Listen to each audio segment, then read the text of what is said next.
Well, hello everyone. It's Sybil Starr. I'm here to give the update for the Aries New Moon, which occurs on April 11th at 7:30 p.m. Pacific at 22 degrees of Aries.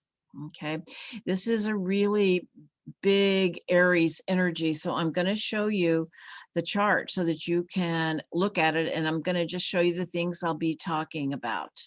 All right. Okay. All right, so here we have the chart. As you can see, we've got 7 points here in Aries. We've got Chiron, Mercury, Ceres, the moon, the sun, Eris, and Venus, a huge conjunction. And, Eris is the feminine warrior, and Aries is one of the signs of the warrior. Okay. And Pluto is up here at 26 degrees of Capricorn, 44 minutes. So is in a square, it's like a 90-degree angle. Okay. And a 90-degree angle is a challenge, but it is a challenge that can bring dynamic growth as we do the work that shows up, or, whatever we're guided to how to move through the energy. But Pluto is always about self-empowerment. It's about whole soul healing and self-empowerment, and makes us look at all the places where we may be making choices that are disempowering. Okay. Anyway, but we've got all of these planets in Aries. Aries is ruled by Mars.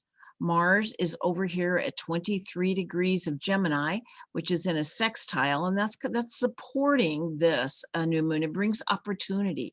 There are opportunities to find, well, Mars is in Gemini, your voice. Mars is in a trine to Jupiter, and that's an easy flow, 120-degree angle. And then Jupiter's also in a sextile to the new moon. And one more aspect, which is Mars is also in a square to Neptune, and we'll talk about what that means. All right, so Aries, what is Aries all about with all of that Aries energy? Well, like I said, Aries is the warrior, is the archetype of the warrior, the protector, the pioneer, and the leader. Aries is kind of always the one out front leading the charge. Okay, often that is the Aries role. Okay, because Aries is an energy that is about emerging from the great cosmic sea where we are all one. Aries is the part of the sea where the sea becomes the wave, where that is about the individuation process.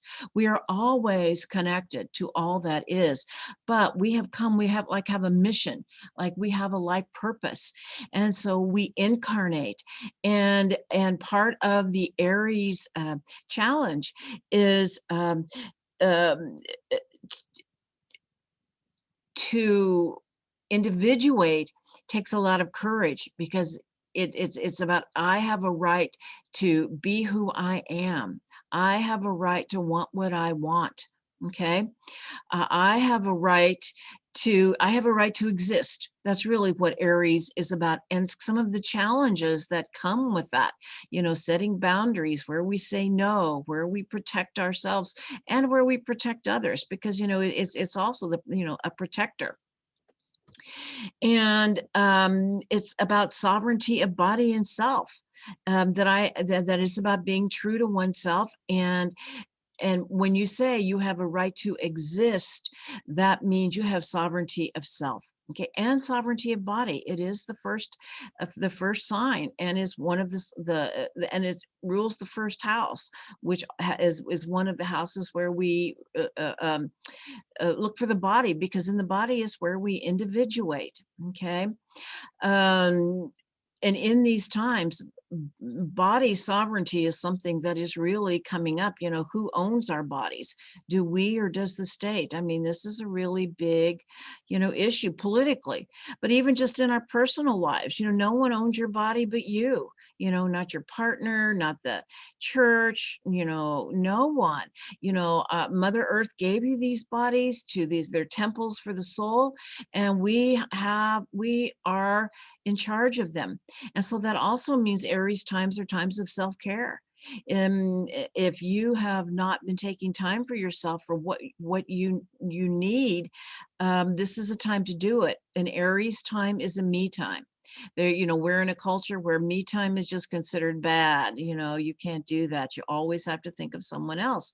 But the truth is, yes, we do. And you can't give when the well is dry.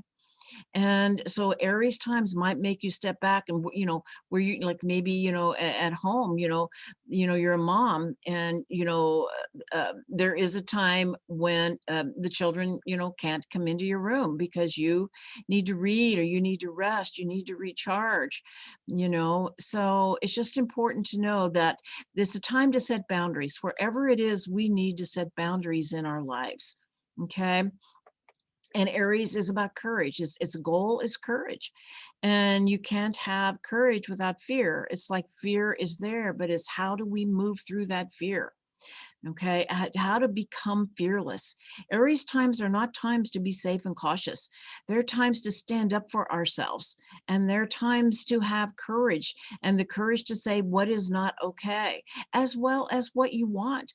Sometimes that takes more courage to say what you want, like you don't have a right to have wants and desires. And the truth is, often it's your soul calling. There is something you need, okay, to be healthy, to be whole, to do what you came to do. And Aries is about assertiveness. And we do have Eris here, and Eris is the feminine warrior. And Venus is tightly conjunct her, and Venus is goddess of love. It's about self-love. And Venus in Aries is about self-love, but Eris is the feminine warrior who has not had a seat at the table in over 5,000 years. And she is just really coming in strong with her, fighting for Mother Earth, fighting for our rights, and fighting, and it's it's the power of the divine feminine coming through, be aligning with Mother Earth and what is right and what is wrong. Okay. And Aries is very much about personal power. Um, and personal power comes through overcoming fear. Okay. I'm going to say personal self-empowerment is a better word. And I did a ceremony recently where the goddess Sekhmet came in, and she is the Egyptian lioness goddess, lion-headed goddess, and she is about fearlessness. And she comes in times where things are collapsing, where we need the courage and we need the strength to move through challenging times, because sometimes things, as things are collapsing, because they're no longer in alignment with the new energy that is coming in.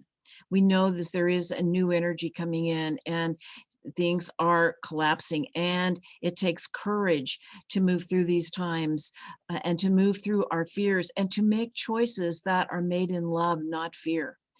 Um, anyway, I the I want to talk about Pluto, and especially the Pluto Venus square, because it is so tight. And um, Venus is goddess of love, and Pluto is god of the underworld. And in the Persephone myth, Persephone, well, she was called Kore at the time. She was a maiden, and she was abducted into the underworld by Pluto. And so we often call this aspect the where she became his wife. Okay, and is in the underworld where she actually became a queen and became self-empowered, was by looking at her own stuff. That's what going to the underworld is often about. Things in our lives that we may have become too attached to, or self-defined by, things, sometimes things come in, with what we call a dark night of the soul, which can be painful and yet brings incredible growth. Okay. And we're in one of those times. I feel like, it is about healing soul wounds from, the patriarchal paradigm. It's about power. It's about self-empowerment, and where have we given away our power? Pluto comes in and asks us those questions, and how to take it back. In these Aries times, it is about reclaiming our power. And but one of the wounds that is around, often around the Pluto and Venus aspects, are a trust. Okay. You know, often um, these dark nights of the soul come in through betrayal, through a loss of trust in another. And the real healing is not so much about trusting others, it is about trusting ourselves again. Okay. And about trusting ourselves more than any outside authority. That And if it is not your choice to do something, or you are doing something that you don't want to do to please others, those kinds of things come up. It is about trusting our own inner guidance and what is really in our highest good. And sometimes, when we're in relationship, we can do things that are not just to keep peace, just to, and so I feel like relationship issues, um, especially around trust, are coming to the light, because the healing is, like I said, about trusting ourselves again, trusting our own judgment. Okay. And that knowing that just because someone else wants something doesn't mean that that's in our highest good, and to trust our own inner judgment and make choices. Because mm, um, well, I want to get to that in just a minute. But the other thing about Pluto and Venus together, it's about being emotionally honest with self and others. And often that takes a tremendous amount of courage to be able to look at a situation clear-eyed and say, this is what is happening, and these are my choices. And once we can really look at the truth of something, as they say, the truth will set you free.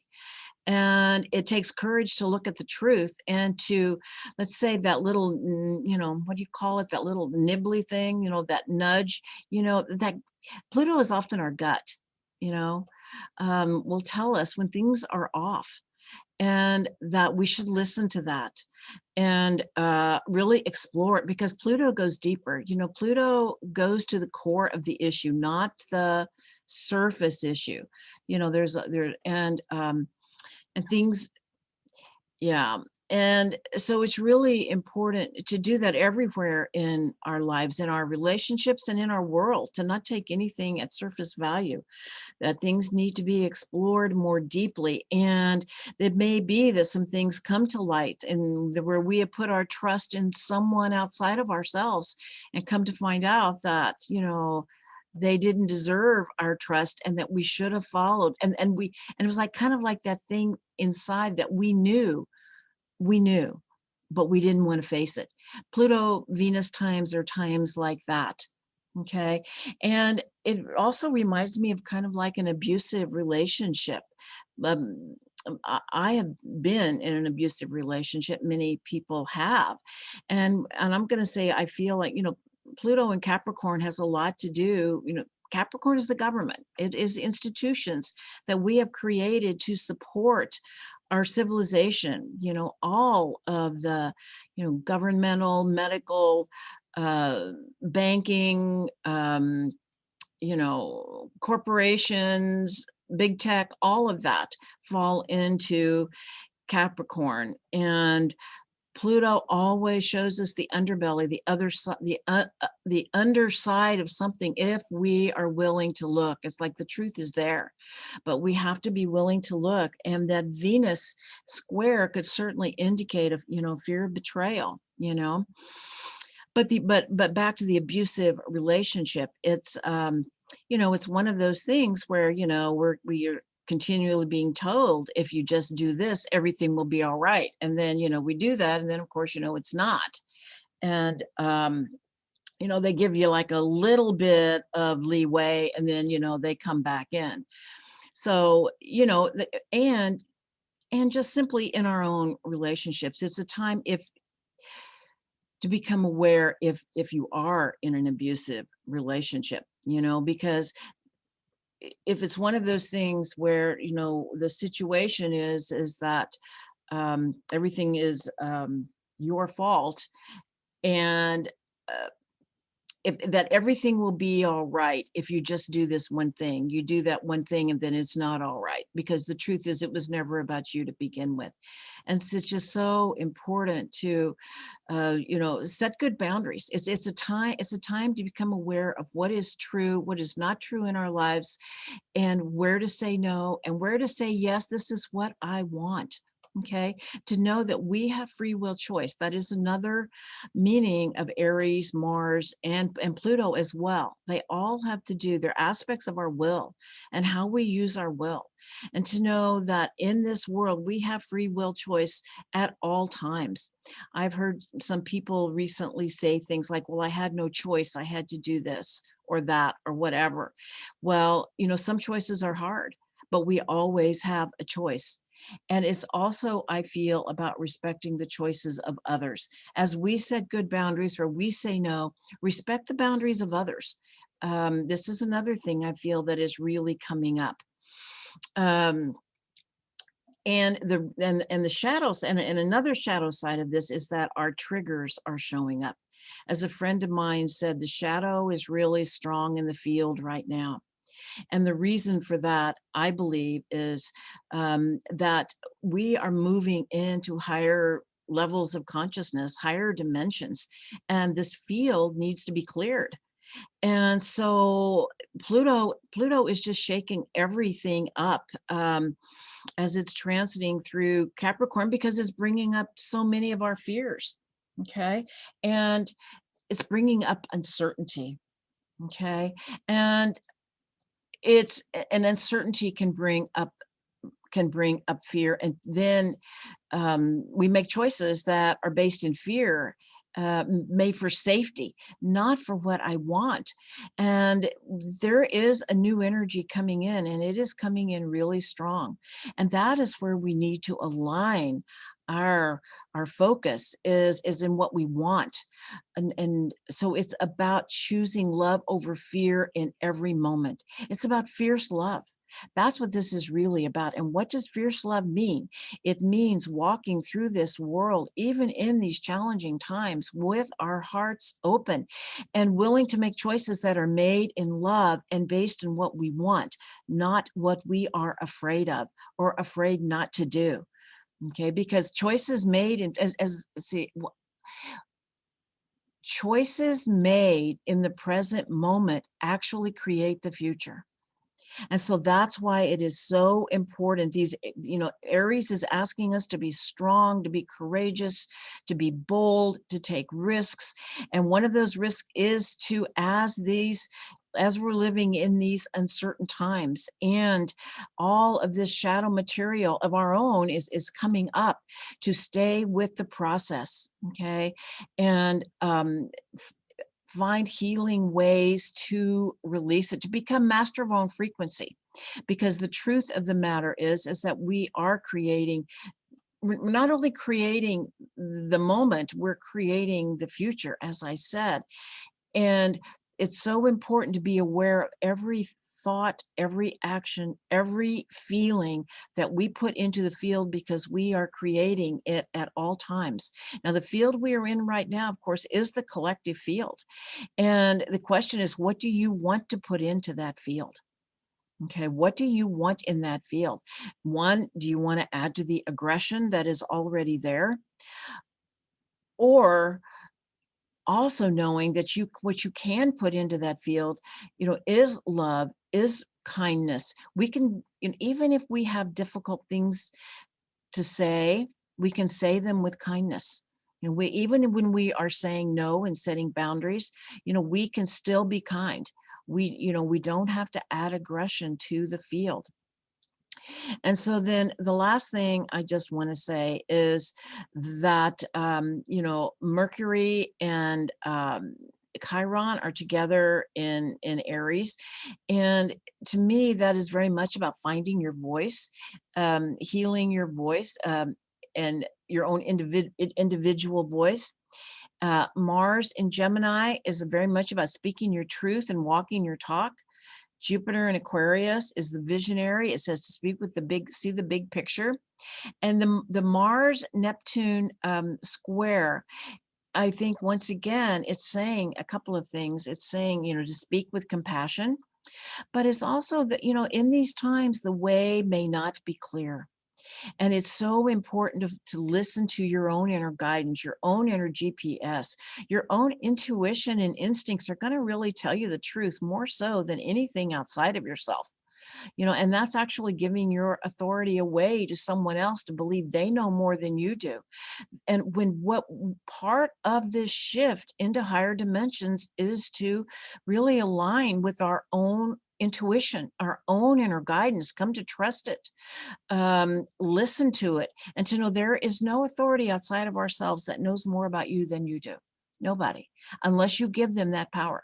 Now you can get guidance, you can, and let's just say you go to a doctor, or you go to a lawyer, whoever it is you're going to, or you're working with, or psychic, or even an astrologer. They can give you guidance, and you could digest what aligns with your truth and what doesn't. Because the truth is, especially if you're going, for any kind of spiritual counseling, is that it really needs to align with your field, okay? Because not everything is going to be true, okay? So anyway, that I think is really the most important thing about this new moon. Of course, we still have the Saturn Uranus square. It's going on, and it's kind of uh, um, you know, it's the rule maker versus the rule breaker. And we're going to see more of that's kind of some of the rules don't really serve. And so we really need to question that, and to remember that we are powerful co-creators of our own reality. And it takes courage to choose love over fear in every moment. It takes a fierce love becomes the future. When we walk in service to our fierce love, we activate our own Kundalini and our own power. And I want to just share a quote from John Lennon, and it says, there are two basic motivating factors, fear and love. When we are afraid, we pull back from life. When we are in love, we open to all that life has to offer with passion, excitement, and acceptance. Well, let us choose love. Let us choose what we want in our world. And because fear, when we're afraid, we pull back. We say, we're not fully engaged, okay? But to create the new world that we want to create, we need to choose love over fear in every moment. All right, well, thank you so much. And if you like this video, please and check out my website, www.sibylstar.com. All right, thank you.